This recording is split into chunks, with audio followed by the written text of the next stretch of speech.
আমার বিশ্বাস পরিবারের এই সদস্যরা জীবনের অন্য সময়ের মতো এবার সাহারিতে আহার তাদের মুখে সেভাবে উঠে না।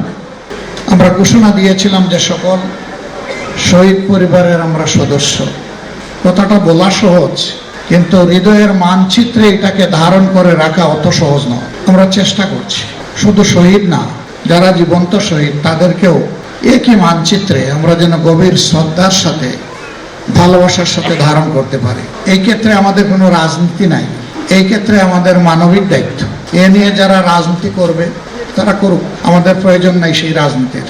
আমরা যেমনটা বলেছি তেমনটাই থাকতে চাই। এবারকার এই রমাদান এবং আল্লাহ যদি হায়াত দেন তাহলে ঈদ শহীদ পরিবারগুলোর জন্য একটা গভীর বার্তা নিয়ে হাজির হয়েছে এবং হবে। আপন সন্তান, বুকের ধন, পিতা, ভাই, এই প্রথম রোজা তাদেরকে বাদ দিয়ে তারা রোজা রাখছেন, সাহারি খাচ্ছেন এবং তারা ইফতারি করছেন। আমার বিশ্বাস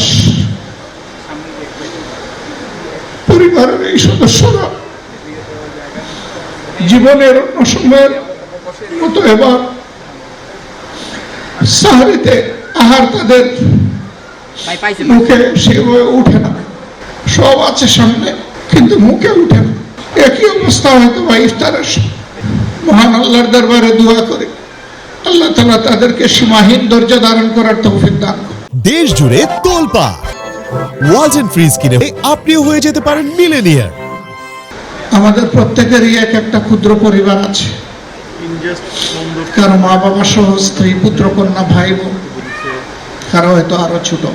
আমরা চেষ্টা করি সাহারি এবং ইফতার একসাথে বসে, এই শহীদ পরিবারগুলোও চেষ্টা করে, কিন্তু ওই একটা আসন খালি, ওই আসনে বসার কেউ। মহান আল্লাহর দরবারে দোয়া করি আল্লাহ যেন ওই আসনটা একজন রহমতের ফেরেশতা দিয়ে পূরণ করে দেন। আমি ক্ষুদ্র মানুষ, যেহেতু বলেছি যে শহীদ পরিবারগুলা আমাদের সদস্য আর আমরা তাদের পরিবারের সদস্য।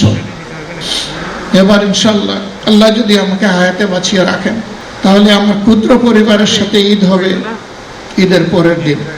আর ঈদের দিনটা ঘুরে ঘুরে সবগুলা শহীদ পরিবারের দুয়ারে হাজির হয়ে তাদের দোয়া নেওয়ার চেষ্টা করবো ইনশাল্লাহ, যতটা পারি। ঠিক আমি আমার সহকর্মীদেরকে একই অনুরোধ করব, এই কাজটা যেন তারাও করে। এতে যদি শহীদ পরিবারের ওই শূন্যস্থানটা সামান্য আমাদের উপস্থিতির কারণে পূরণ হয়, মহান রবের দরবারে লক্ষ কোটি শুকরিয়া আদায় করবো, আলহামদুলিল্লাহ বলে। আজকে মানুষ মুখ খুলে কথা বলতে পারছে, কিছুটা স্বস্তির সাথে চলাফেরা করতে পারছে, যে শহীদ এবং আহত ভাই বোনদের ত্যাগের বিনিময়ে। আমি দেশবাসীকে অনুরোধ করব তাদের জীবন এবং রক্তের সাথে আমরা যেন এমন কোনো কাজ না করি যেটা তাদের রক্ত এবং জীবন অপমানিত হবে।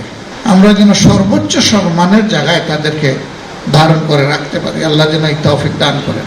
আমরা যে শহীদ স্মরণিকাটা প্রকাশ করেছি এটা আপনাদের সহযোগিতার কারণেই সম্ভব হয়েছে, যেহেতু আমরা ঘোষণা দিয়েছি যে আমরা একটা পরিবারভুক্ত। আল্লাহ যেন এই কথার উপরে আমাদেরকে মজবুত রাখেন এবং আন্তরিকভাবে এই কথাটা বাস্তবায়নের তৌফিক যেন আল্লাহ আজীবন আমাদেরকে দান করেন।